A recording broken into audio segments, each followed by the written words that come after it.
تیسرا جو بگاڑ ہے آج کے نوجوانوں میں وہ ہے علم اور علماء سے دوری۔ علم سے مراد کیا ہے؟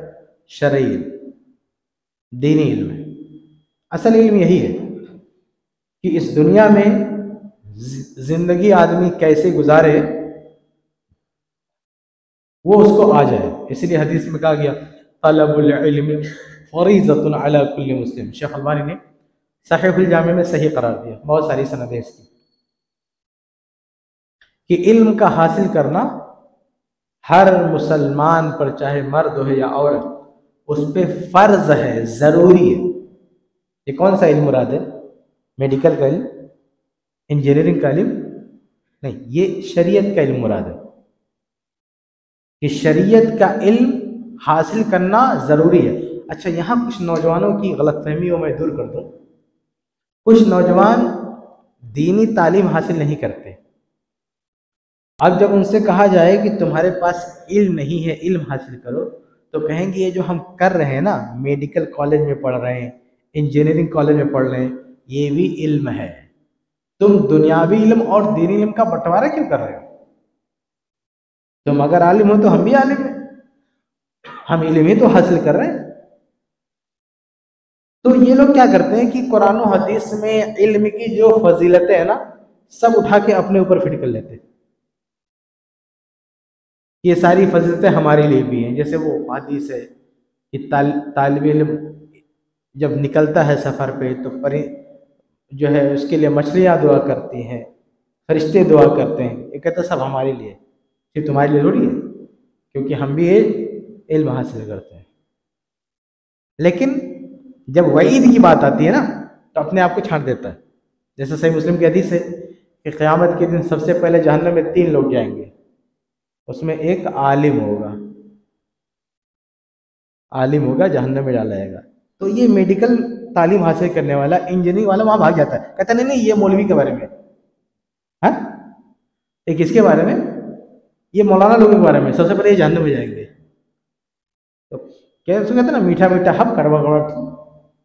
تو اگر دینی علم اور دنیاوی علم دونوں ایک ہی ہے تو جب فضیلت میں اپنے آپ کو انکلوڈ کر رہا ہے تو جو وعید آ رہی نا اس میں بھی آ کے شامل ہو جائے نا۔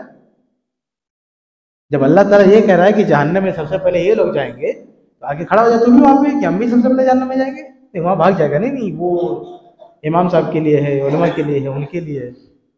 حقیقت میں فرق ہے، دینی علم دنیاوی علم میں فرق ہے۔ صحیح مسلم کی کتنی واضح حدیث ہے، اللہ کے رسول فرمایا انتم اعلم بامور دنیاکم، کہ دنیاوی معاملات میں تم مجھ سے زیادہ جانتے ہو۔ آپ سوچیں اگر دونوں علم ایک ہوتا تو اللہ کے نبی امتی کے بارے میں کہتے کہ تم مجھ سے زیادہ جانتے ہو؟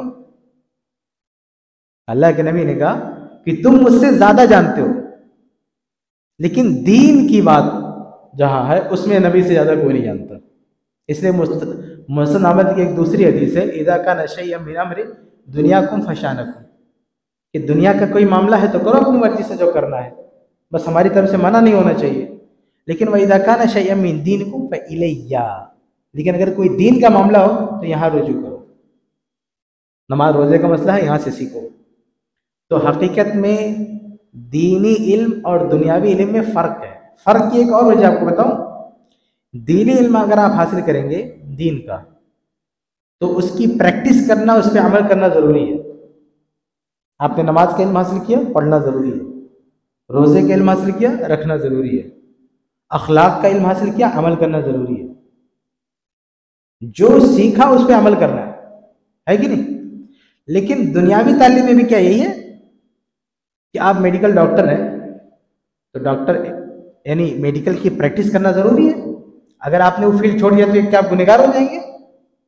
آپ نے انجینئرنگ کی ہے، اگر آپ لوگوں کے گھر نہیں بنائیں گے، نقشے نہیں بنائیں گے، اس فیلڈ میں کام نہیں کریں گے تو کیا آپ گنہگار ہو جائیں گے؟ آپ نے وکالت پڑھی ہے، آپ کورٹ میں پریکٹس نہیں کر رہے ہیں، کیس نہیں لڑ رہے ہیں تو کیا آپ گنہگار ہیں؟ لیکن اگر آپ نے دین کا علم حاصل کیا اور اس کو پریکٹس میں نہیں لا رہے ہیں، اس پہ عمل نہیں کر رہے ہیں، گناہ ملے گا کہ نہیں ملے گا؟ یہ بھی اس فرق کو بتاتا ہے۔ اگر دینی علم دنیاوی علم میں کوئی فرق نہیں ہوتا نا تو دونوں پہ عمل کرنا ضروری ہوتا ہے۔ تو حقیقت میں اصل علم کیا ہے؟ اچھا، اللہ کے نبی صلی اللہ علیہ وسلم نے اسلام سے پہلے کے دور کو کیا کہا؟ جاہلیت کا دور۔ کیا دنیاوی علماء نہیں تھے دنیاوی اعتبار سے؟ بھائی زبان کا علم ادب اتنا عروج پہ تھا، بڑے ماہر تھے وہ لوگ زبان کے، لینگویج کا جو علم ہے نا عربی لینگویج کا، اس میں وہ سند رکھتے ہیں، اتھارٹی ہیں وہ لوگ، وہ جاہلی شعراء وہ زبان و ادب میں اتھارٹی و سند رکھتے ہیں، اتنے ماہر ہیں، لیکن اس کے باوجود ان کی اس قدر مہارت کے باوجود جب اسلام آیا تو اسلام نے اس دور کو جاہلی دور کہا ہے، دور جاہلیت کہا جاتا۔ اس دور میں آپ جانیں کہ آپ زبان و ادب کے ماہرین تھے، اس زمانے کے حساب سے جو میڈیکل کا مسئلہ تھا اس کے بھی ماہرین تھے، حکیم حکمت میں بھی ماہرین موجود تھے، عمارت بنانے والے وہ بھی ماہر موجود تھے، ہر فیلڈ کے ماہرین موجود تھے۔ جو اللہ کے نبی صلی اللہ علیہ وسلم کی آمد سے پہلے کا دور ہے، اس دور میں ہر فیلڈ کے ماہرین موجود تھے، صرف دین میں کوئی ماہر نہیں تھا،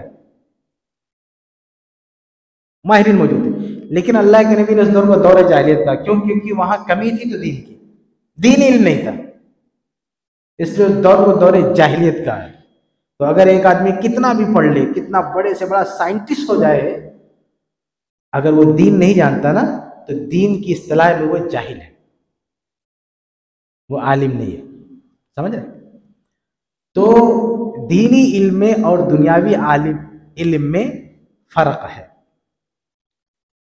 تو علماء، یہ میں نوجوانوں کی بات کر رہا تھا کہ ایک نوجوان ایک تو دینی علم حاصل نہیں کرتے، اور جو دنیاوی علم حاصل کر رہے ہیں سمجھتے ہیں کہ وہی کافی ہے، تو ان کو یہ غلط فہمی دور کرنا چاہیے۔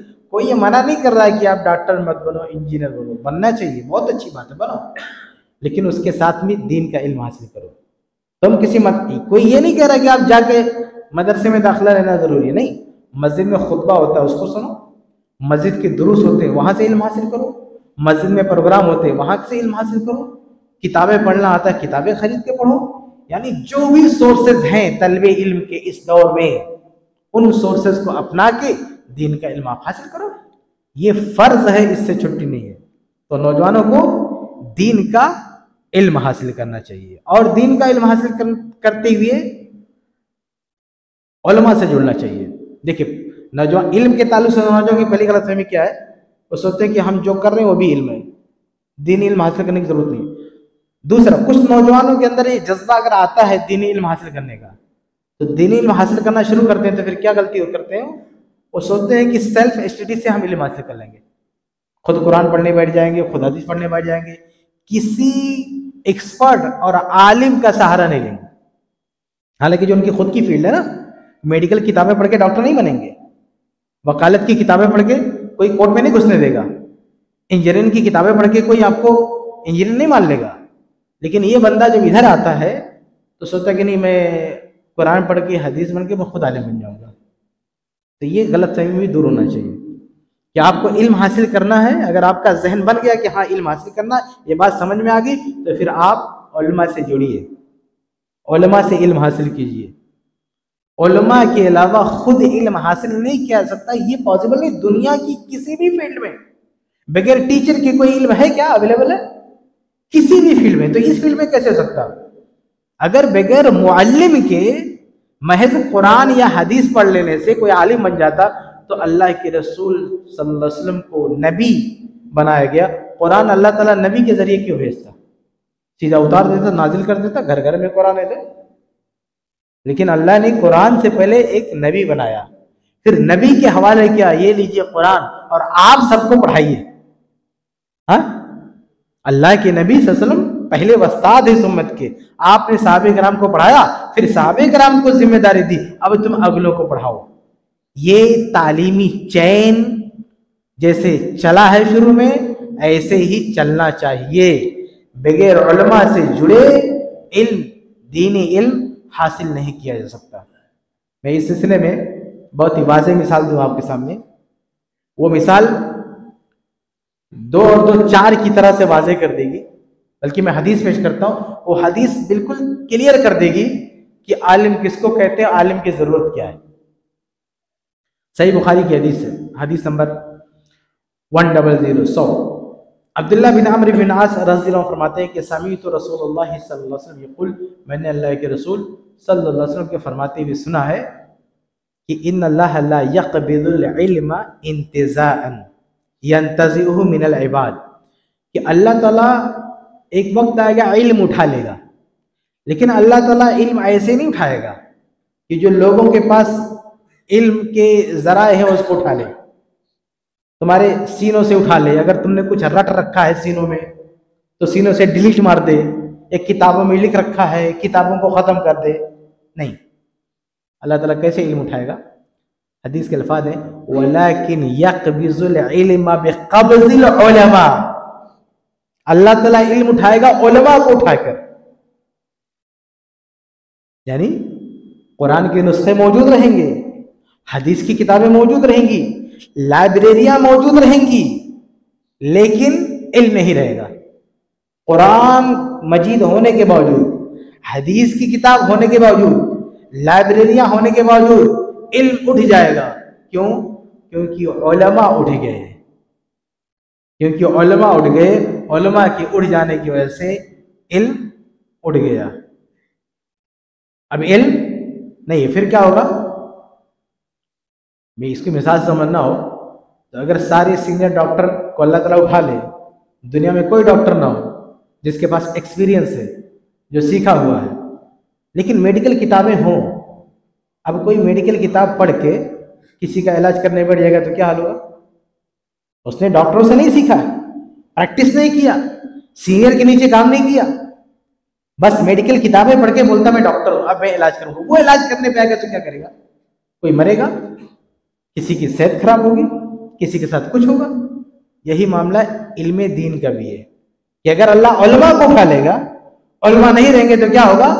حتی اذا لم یبق عالما، جب اللہ تعالیٰ کسی عالم کو نہیں چھوڑے گا دھرتی پہ، سب کو اٹھا لے گا، اتخذ الناس رؤوسا جہالا، تو لوگ جاہلوں کو اپنا امام بنا لیں گے۔ فسئلوا، ان سے مسئلے پوچھیں گے، فافتوا بغیر علم، وہ بغیر علم کے فتویٰ دیں گے، فضلوا واضلوا، خود گمراہ ہوں گے اور دوسروں کو بھی گمراہ کریں گے۔ اس حدیث میں میرے بھائیو غور کرو، اللہ کے رسول صلی اللہ علیہ وسلم نے یہ نہیں کہا ہے کہ علم کتابوں کے اٹھنے سے علم اٹھ جائے گا۔ ہاں، کچھ لوگ کہتے ہیں نا کہ ہم کتابی، ہم مسلم کتابی مسلم ہیں۔ ایک کتابوں کا کیا حشر ہوگا؟ دیکھو آپ، ہم کتابی مسلم ہیں، کتابی علم اٹھ جائے گا، کتابی علم رہے گا، کتاب رہے گی، قرآن کے نسخے رہیں گے، لیکن علماء جب اٹھ جائیں گے نا تو علم چلا جائے گا۔ تو کتابی ہونے کا کوئی فائدہ ہوگا؟ اللہ اگر علماء کو اٹھا لے گا تو کتابی بننے سے کوئی فائدہ ہے؟ اس حدیث کو ایک بار نہیں 100 بار پڑھو۔ نوجوانوں سے کہتا ہوں، یا نوجوان جو ڈائلاگ بولتا نا کہ ہم کتابی مسلم ہیں، ان کو یہ حدیث بار بار پڑھنا چاہیے کہ اللہ یہ نہیں کہہ رہا کہ کتاب اٹھا لے گا، قرآن اٹھا لے گا، اللہ کہہ رہا بقبض العلماء، اللہ علماء اٹھا لے گا۔ تمہارے سینوں میں جو کتاب محفوظ ہے، جو نصوص تمہیں یاد ہے، وہ یاد رہیں گے۔ جو کتابوں میں، کتابوں کے ذریعے جو تم نے یاد رکھے، قرآنی آیات، حدیث، وہ سب رہیں گے۔ ضبط بالصدر، ضبط بالکتاب، دونوں رہے گا، لیکن فقہ، فہم نہیں رہے گا۔ تو صرف نصوص، آیات، احادیث کافی نہیں، اس کا فہم بھی ہونا کافی ہے۔ فہم علماء کے پاس، فہم کے لیے آپ کو علماء سے سیکھنا پڑے گا۔ تو یہ حدیث کیا کہتی ہے؟ علماء اٹھیں گے تو علم اٹھ جائے گا۔ اس لیے نوجوانوں کو علماء سے کنیکٹ ہونا ضروری ہے، علماء سے جڑنا ضروری ہے۔ سیلف اسٹڈی سے عالم بننے کا جو بھول سوار ہو رہا ہے آج کے علماء پر، آج کے نوجوانوں پر، یہ بہت خطرناک ہے۔ جو ان کو عالم نہیں بنائے گا، جاہل بنائے گا۔ جیسے دنیا کی تمام فیلڈ میں سینئر سے سیکھا جاتا ہے، ٹیچر سے سیکھا جاتا ہے، یہ دین بھی بغیر ٹیچر کے آپ نہیں سیکھ سکتے، بغیر معلم کے آپ نہیں سیکھ سکتے۔ ہمارے پہلے معلم اللہ کے رسول ہیں، پھر صحابہ معلم بنے، پھر تابعین معلم بنے۔ دینی تعلیم کا یہی سلسلہ صدیوں سے چلا آ رہا ہے اور یہی رہے گا۔ یہی اللہ کے رسول صلی اللہ علیہ وسلم کی اس حدیث کا مفاد ہے۔ آگے بڑھتے ہیں۔ ہمارے یہ تیسرا بگاڑ تھا علماء سے علم اور علماء سے نوجوانوں کی دوری۔ آگے بڑھتے ہیں۔ چوتھی چیز کیا ہے؟ چوتھی چیز ہے اس سے بھی خطرناک، وہ ہے علماء پہ طعن و تشنیع۔